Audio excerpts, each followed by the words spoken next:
Have you ever been curious about this type of handstand? For some people, it is an impressive movement that shows a lot of strength and is on par with the traditional handstand. Is this true?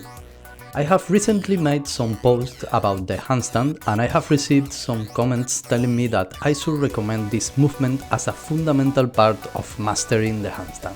Could it be that the headstand is the hidden key that we have been missing in all the tutorials, routines and programs that we have been doing for all these years? Get ready, because today we are going to analyze those questions. We are going to see the advantages of the headstand, the disadvantages, if it is really that effective or not, a small tutorial to learn how to do it and much more, so that you can decide if this movement will be your next ally or you will discard it completely. Let's get started.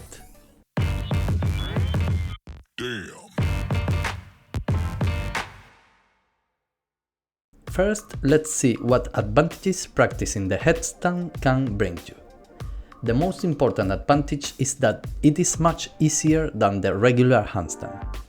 This progression allows people who are still a long way from being able to do a traditional handstand and don't have the strength to do it to at least get into an inverted position and perform a trick that looks aesthetically pleasing and motivates them to keep moving forward.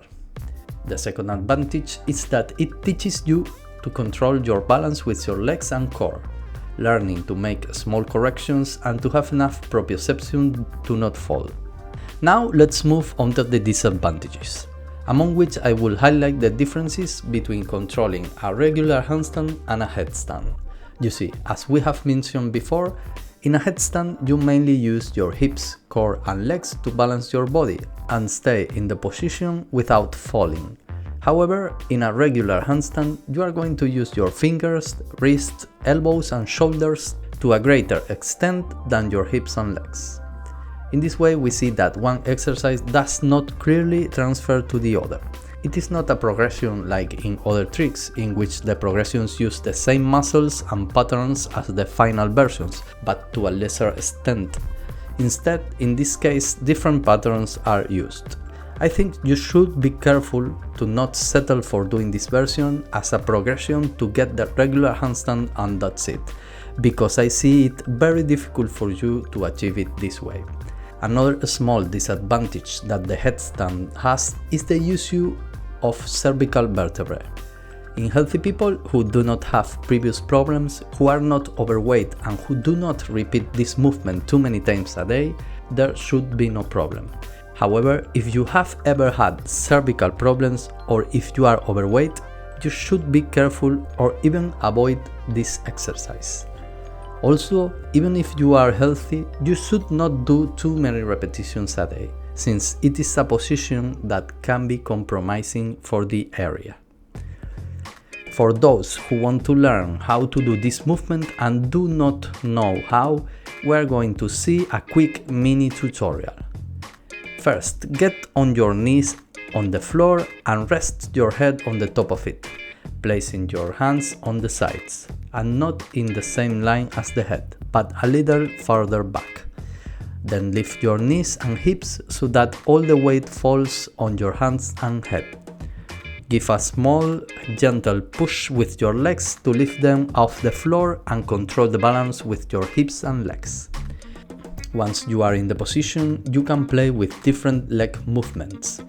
In case you lose your balance, always remember to land by rotating your hips, just like in the regular handstand. Avoid falling on your back against the ground.